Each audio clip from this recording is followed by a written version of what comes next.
Welcome to Call to Be a Voice. My name is Carolyn Cofield. I believe in these end times, those who pray more will hear more, see more, know more, and even discern more. Psalms 25:14 says, "The secret of the Lord is with those who fear him, and he will show them his covenant."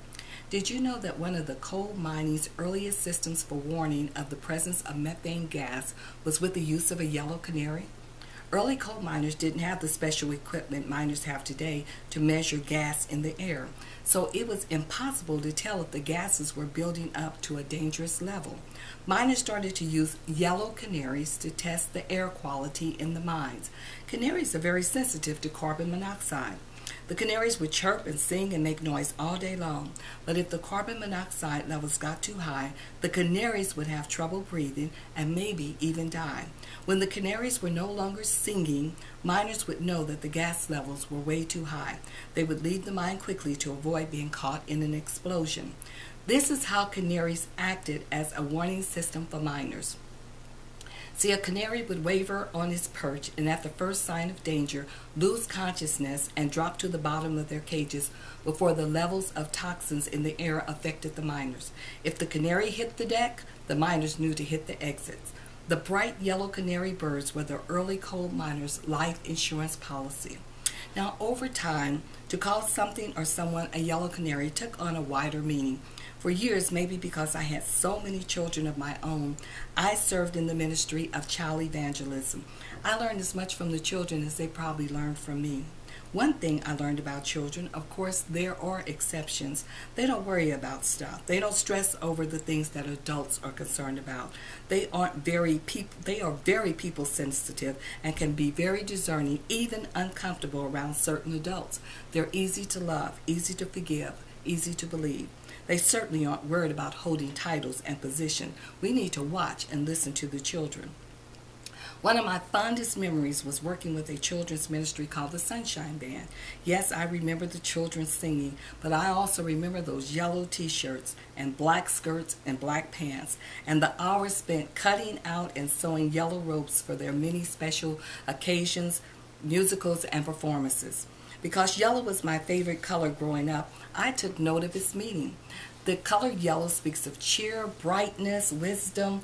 It signifies enlightenment, revelation, spiritual insight, renewal, joy, celebration, hope, and the nature and the light of God. Yeah, yellow's a good color for children of all ages. I also remember a dream that one of my daughters shared with me. She saw in this dream recognizable church leaders on the top of a church tower. They were looking at the fall and the destruction of a sister church way in a distance.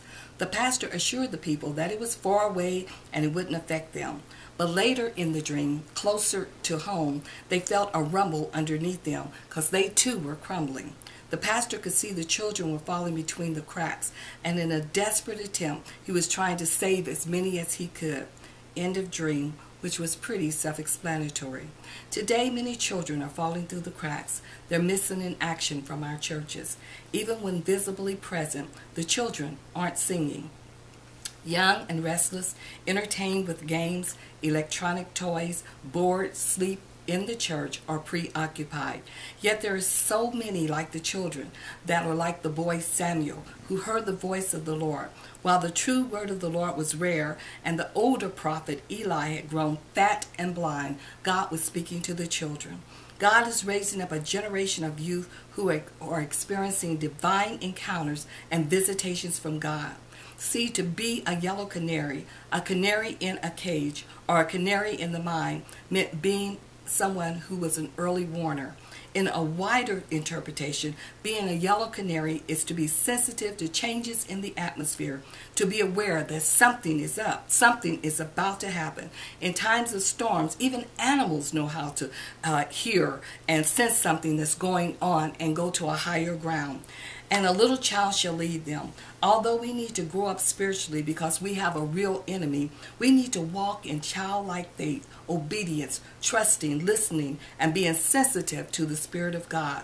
Remember Tweety Bird? He too had an enemy, but he seemed to always know just how to outsmart that old putty cat. Spiritually speaking, as children of God, we need simple bird sense, a built-in radar system, divine connections, an ear that hears not just outward manifestations, but divine information so that we can get orders from headquarters. Now, this is Sister C saying, he who has an ear, let him hear.